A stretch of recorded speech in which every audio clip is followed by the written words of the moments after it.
दोस्तों इस वीडियो में हम समांतर श्रेणी यानी अर्थमेटिक प्रोग्रेशन यानी एपी इसके 5 इंपॉर्टेंट क्वेश्चंस करेंगे। आप क्वेश्चंस अपने सामने देख सकते हैं और ये क्वेश्चंस हिंदी और इंग्लिश दोनों में लिखे गए हैं, तो आप किसी भी मीडियम के स्टूडेंट हैं आप इस वीडियो को अच्छे से समझ जाएंगे।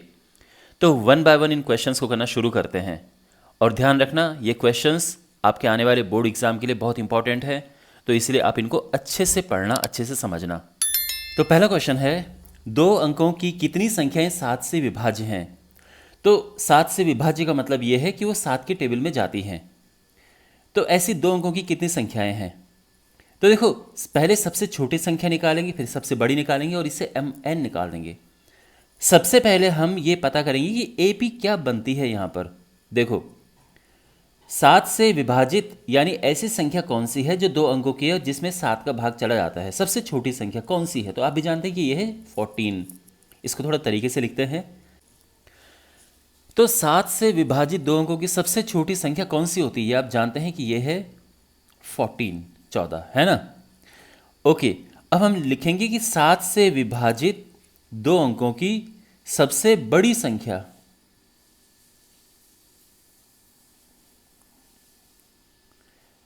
तो 7 से विभाजित 2 अंकों की सबसे बड़ी संख्या कौन सी होती है? देखो, सबसे 2 अंकों की सबसे बड़ी संख्या की अगर हम बात करें तो वो होता है 99।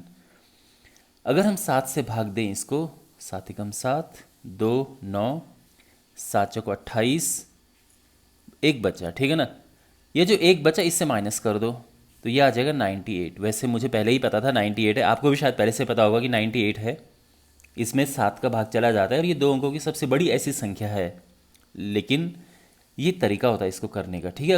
अगर नहीं समझ आए तो ये तरीका है करने का। तो यहाँ पर जो एपी बन रही है क्या है? तो एपी जो यहाँ पर है, देखो, सबसे छोटी है 14, इसके बाद वाला क्या होगा? 21, फिर 28 और सबसे लास्ट में है 98। तो यहाँ पर आप देख सकते हैं कि जो पहला पद है, फर्स्ट टर्म, वो 14 है, जो कॉमन डिफरेंस है वो है 7 और जो लास्ट टर्म है वो है 98। और हमें n पता करना है कि n क्या है। तो जो nवें पद का फॉर्मूला है nth टर्म का क्या होता है? n is equal to a plus n minus 1 into D. n है nवां पद, ये है 98।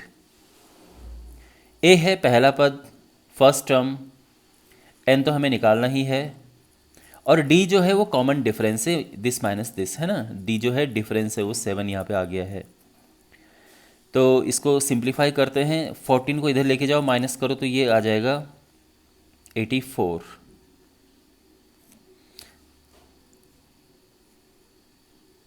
7 से यहाँ डिवाइड करो तो ये आ जाएगा 12 सत्ते 84 और 1 इधर लेके जाओ तो प्लस हो जाएगा,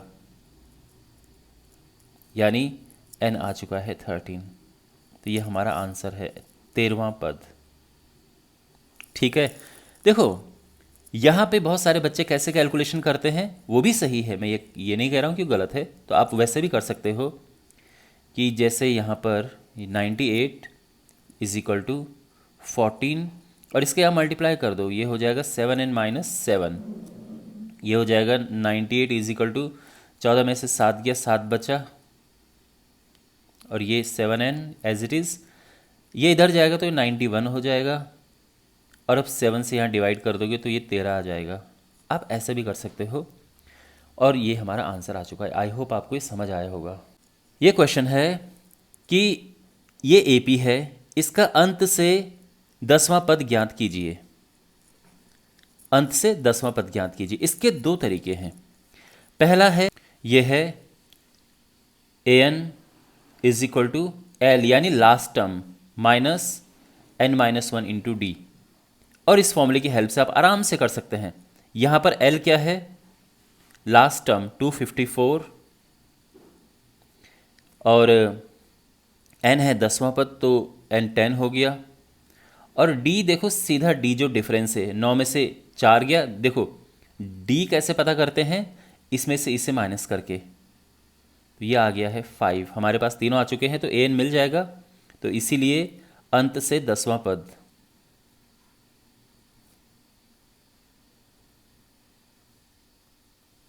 ये हो जाएगा A10 is equal to 254 minus n यानी 10 माइनस 1 इंटू और d है यहाँ पर 5। ये हो जाएगा 254 माइनस ये 9 पचे 45 और ये आ जाएगा 209। ठीक है, ये हमारा एक तरीका है करने का। दूसरा इसको करने का तरीका क्या है कि ये जो AP यहाँ पर दी है इसको पलट दो। पलटने पे क्या होगा, ये हो जाएगा 254, तो हम लिखेंगे AP को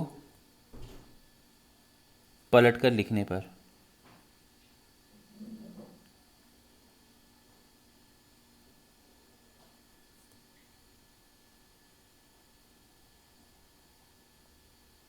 तो पलट कर इसको लिखेंगे, ये हो जाएगा 254, फिर ये 14 है, ये 9 है और ये 4 है। बिल्कुल जो AP उसको पलट के लिख दिया। अब देखो क्वेश्चन ये चेंज किस तरह से होगा। यहां हमें अंत से 10वां पद ज्ञात करना था, यहां हम शुरू से 10वां पद ज्ञात करेंगे, बात एक ही है। तो अब यहां पर देखो, आप जानते हैं कि जो फॉर्मूला होता है nth टर्म का, जो सीधा फॉर्मूला होता है nवां पद का फॉर्मूला, वो ये है। यहाँ पर A है 254, जो n है वो हमें 10वां पद निकालना है, और जो D है, इस बार D क्या कहा मैंने कि बाद में से पहला माइनस, इसमें से यानी बाद में से पहला वाला माइनस करते हैं, तो यानी 4 माइनस 9 और ये हो जाएगा -5, ये याद रखना, ठीक है। तो क्योंकि हम सीरीज हमने पलट दी है तो इसलिए यहाँ पर D 5 था तो यहाँ -5 हो गया। तो यहाँ पर जो हमारा जो पद है यानी जो हमारा हमने ज्ञात करना है वो है A10। यहाँ पर वैल्यू पुट करेंगे 254 प्लस N10 है -1 और जो D है वो -5 है और ये 9 पचे 45 और ये फिर से आ जाएगा 209। तो जो भी आपको कन्वीनियंट लगे आप कर सकते हो। इसको करने का फ़ायदा ये है कि सीधे आंसर आ जाता है, और इसको करने का फ़ायदा ये कि आपको एक एक्स्ट्रा फॉर्मूला याद करने की ज़रूरत नहीं पड़ती है। सीधा पलटो और जैसे नॉर्मल करते हैं वैसा करो। तो जो आपको बेस्ट लगे आप उससे कर सकते हो। क्वेश्चन नंबर 3 है, और देखो ये क्वेश्चन बहुत ही अच्छा क्वेश्चन है क्योंकि ये क्वेश्चन बहुत बार पूछा जा चुका है अलग अलग तरीके से। अलग अलग तरीके से मेरा मतलब ये है कि जैसे यहाँ पर है कि सभी 3 अंकों वाली प्राकृतिक संख्याओं का योग ज्ञात कीजिए जो 11 के गुणज हैं। अब इसमें 11 के गुणज हैं, कभी आपके पास 13 आ जाएगा, कभी 7 आ जाएगा, कभी 17 आ जाएगा। इस तरह से क्वेश्चन डिफरेंट डिफरेंट तरीके से आ सकता है, लेकिन तरीका सबका सेम है करने का।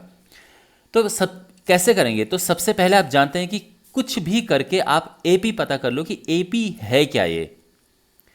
तो यहां पर 3 अंकों की सबसे छोटी संख्या निकालेंगे जो 11 की गुणज है, फिर सबसे बड़ी संख्या निकालेंगे और तब AP हमें पता चल जाएगी।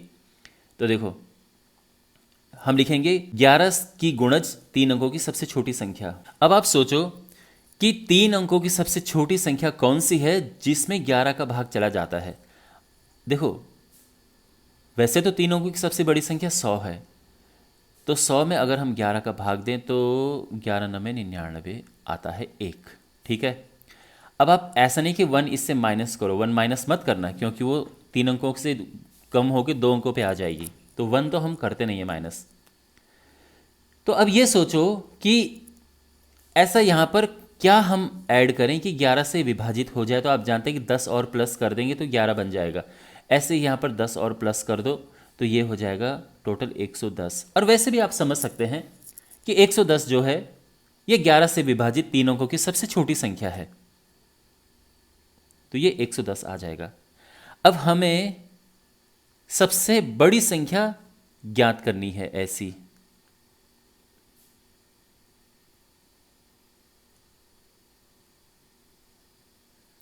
तो 11 की गुणज 3 अंकों की सबसे बड़ी संख्या कौन सी है, तो उसके लिए क्या करेंगे, सबसे बड़ी संख्या को हम 11 से भाग देंगे। तो क्या आएगा 11 9 99, ये 9 नीचे आया।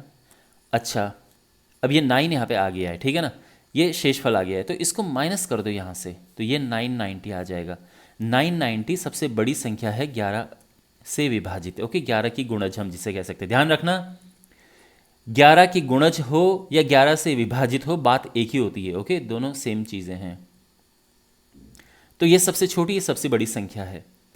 तो इसीलिए जो AP है वो क्या बनेगी, सबसे छोटी संख्या ये है। इसके बाद वाली कौन सी होगी, 11 प्लस कर दो इसमें, क्योंकि 11 की टेबल तो चल रही है। और लास्ट में होगा 990, ये AP है। और अब हमें इसका योग ज्ञात करना है। तो योग के लिए आप जानते हैं कि जो फॉर्मूला है वो है n/2 2a plus n-1 into D, या फिर एक और फॉर्मूला है कि n/2 a plus last term, इसको l लिखो या an लिखो। लेकिन आप एक चीज़ नोटिस करो, दोनों ही कोई भी आप फॉर्मूला लगाएं, चाहे ये लगाएं चाहे ये लगाएं, आपको n तो पता करना ही पड़ेगा। तो n पता करते हैं सबसे पहले। और n ज्ञात करने के लिए हम nवें पद का फॉर्मूला यूज़ करेंगे। तो यहाँ पर an है क्या, अंतिम पद 990, a है पहला पद 110, n-1, और जो d है डिफरेंस आप देख सकते हैं 11। तो ये हो जाएगा, देखो ये इस तरफ आएगा माइनस होके 880 आ जाएगा।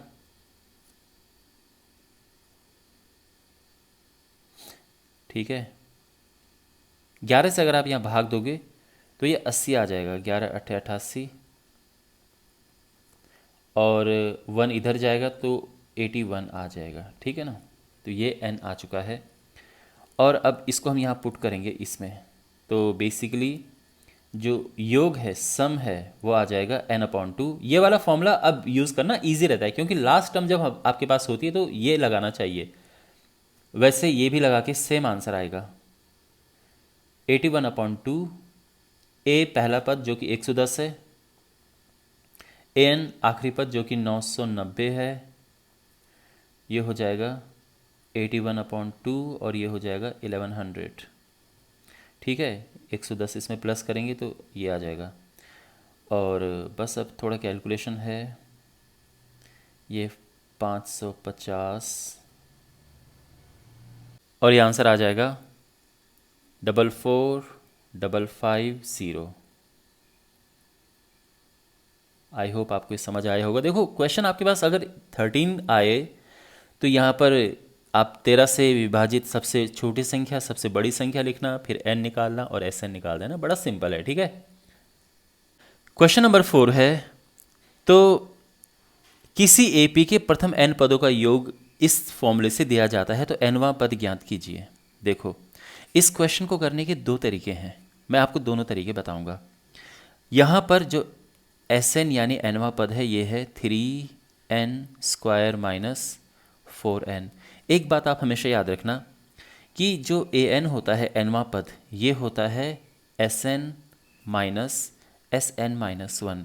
ये कहने का मेरा मतलब ये है कि अगर आपको ज्ञात करना है मान लो 10वां पद, तो ये होता है S10 माइनस S9। अगर आपको ज्ञात करना है मान लो तीसरा पद, तो ये होता है A3 minus A2, S3 minus S2। अगर आपको पहला पद ज्ञात करना है तो वो S1 होता है, क्योंकि S0 तो कुछ होता नहीं है। और अगर आपको दूसरा पद ज्ञात करना है तो वो होता है S2 माइनस S1। तो बेसिकली ये इस फॉर्मूले का मतलब है कि अगर आपको nवां पद ज्ञात करना है तो Sn माइनस Sn-1 होता है। इसको ध्यान रखना आप, ये इंपॉर्टेंट है। ओके, तो या तो आप सीधे निकालो क्योंकि आपको nवां पद ज्ञात करना है, या तो एक सीधे निकालो या दूसरा तरीका मैं आपको बताऊंगा। पहले तो यहाँ पर देखो Sn है हमारे पास, बस Sn-1 तो पता करना है। Sn-1 का मतलब ये है कि n की जगह पे n-1 रखना है।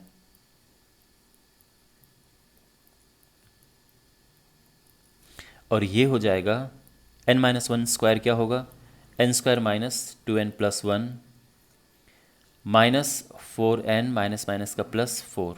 समझ गए ना आप, सिंपल कैलकुलेशन है। 3n² minus 6n plus 3 minus 4n plus 4, और ये हो जाएगा 3n² माइनस 10n प्लस 7, ये Sn-1 आया। तो अगर आपको ए एन पता करना है तो होगा एस एन माइनस वन, यानी इसमें से इसे माइनस कर दो, 3n² माइनस 4n से माइनस कर दो 3n² minus 10n minus +7। Okay, तो ये आ जाएगा 3n² minus 4n minus 3n² minus minus का +10n माइनस 7, इससे ये कटा, 10n में से 4n गया तो आएगा 6n माइनस 7, और ये हमारा आंसर है। ये तो एक तरीका है। दूसरा तरीका क्या है, देखो यहाँ Sn हमारे पास है, आप S0 निकालो, तो S0 तो कुछ होता नहीं है, S1 निकालो आप, यहाँ पर 1 रखना है n की जगह पे, तो ये आएगा 3 माइनस 4 यानी -1। S2 यानी n की जगह पे 2 रखना है, 3 इंटू 2² माइनस 4 इंटू 2, तो ये हो जाएगा 2 दूनी 4 3 12 माइनस 8 यानी 4। S1 हमारे पास है, मिल गया है, S2 हमें मिल गया है, तो A1 क्या होगा, A1 होता है S1 यानी -1। A2 क्या होगा, A2 होता है S2 माइनस S1, C, तो S2 यानी 4, S1 यानी -1, तो ये हो जाएगा 4 + 1 यानी 5। अब अगर आपके पास A1 है, A2 है, तो D भी निकल जाएगा, D होता है A2 minus A1, common difference है ना, यानी 5 माइनस 1, और ये हो जाएगा 6। A भी हमें मिल चुका है, तो इससे हमें nवां पद मिल जाएगा। तो an आप जानते हैं फॉर्मूला होता है इस तरह से, a + n-1 into D. a है पहला पद -1, a और a1 एक ही होते हैं, ठीक है, n-1 और d है 6, तो ये हो जाएगा -1 + 6n-6, और ये आ जाएगा 6n-7। सेम आ गया है, आपको जो बेटर लगे आप वो अप्लाई कर सकते हैं, ठीक है। क्वेश्चन नंबर 5 है, उन सभी 2 अंकों की संख्याओं का योग ज्ञात कीजिए जिन्हें 5 से विभाजित करने पर शेषफल 2 आता है। तो सबसे पहले तो ऐसी कौन सी संख्या है 2 अंकों की जिसको हम 5 से भाग दें और शेषफल 2 आए। तो आप आराम से समझ सकते हैं कि 5 दूने 10 और 10 और 2 12, 12 ऐसी संख्या है। तो यानी सबसे छोटी संख्या क्या होगी,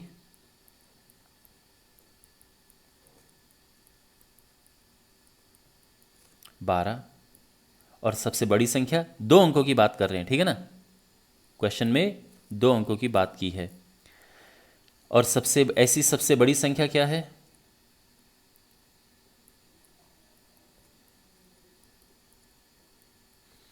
तो देखो 5 से विभाजित करने पर शेषफल 2 आता है, तो ऐसी सबसे बड़ी संख्या है 97।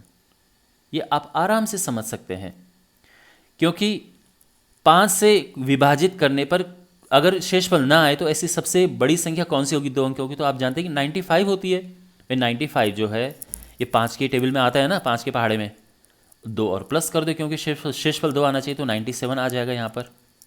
तो जो AP है वो क्या बनेगी, पहला पद 12, दूसरा 5 और प्लस करेंगे तो 17 आ जाएगा, फिर ऐसे ही करके और लास्ट में 97 आ जाएगा। तो ये AP है, और अब हमें इसका योग ज्ञात करना है। तो योग के लिए सबसे पहले n निकालते हैं, तो यहाँ पे n ज्ञात करेंगे हम, तो nवें पद से n निकलेगा,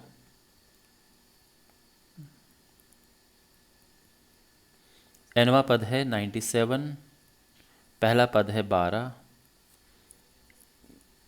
और d है माइनस करो 5, तो ये आ जाएगा 97 = 12 प्लस ये, तो ये यहाँ पर आ जाएगा 97, ये 12 में से 5 गया 7, ये इस तरफ आएगा तो 90 हो जाएगा, और n यहाँ पर हमें मिल जाएगा, भाग देंगे 5 से, 18 × 5 = 90, बस अब फॉर्मूला लगा देंगे a प्लस ए एन, ठीक है, क्योंकि अंतिम पद हमारे पास है तो ये वाला फॉर्मूला लगाना ज़्यादा कन्वीनियंट रहता है। आप समझ रहे हैं ना मैं क्या बात करना चाह रहा हूँ, कि यहाँ पर फॉर्मूला एक दूसरा भी है 2a plus N minus one into D, लेकिन इसमें थोड़ा कैलकुलेशन ज़्यादा है, आंसर इससे भी सेम आएगा। तो लेकिन जब भी आपके पास अंतिम पद दिया हो तो बेस्ट है कि ये लगाओ। तो 12 प्लस 97 और ये आ जाएगा 109 981, ये हमारा आंसर है। ठीक है, ये क्लियर समझ आ गया। तो इस तरह से हम इसको करेंगे। और ये पांचों क्वेश्चंस बहुत इंपॉर्टेंट हैं एंड आई होप आपके आने वाले एग्जाम के लिए ये क्वेश्चंस आपके लिए बहुत यूजफुल साबित होंगे। मिलते हैं अगले वीडियो में, टेक केयर।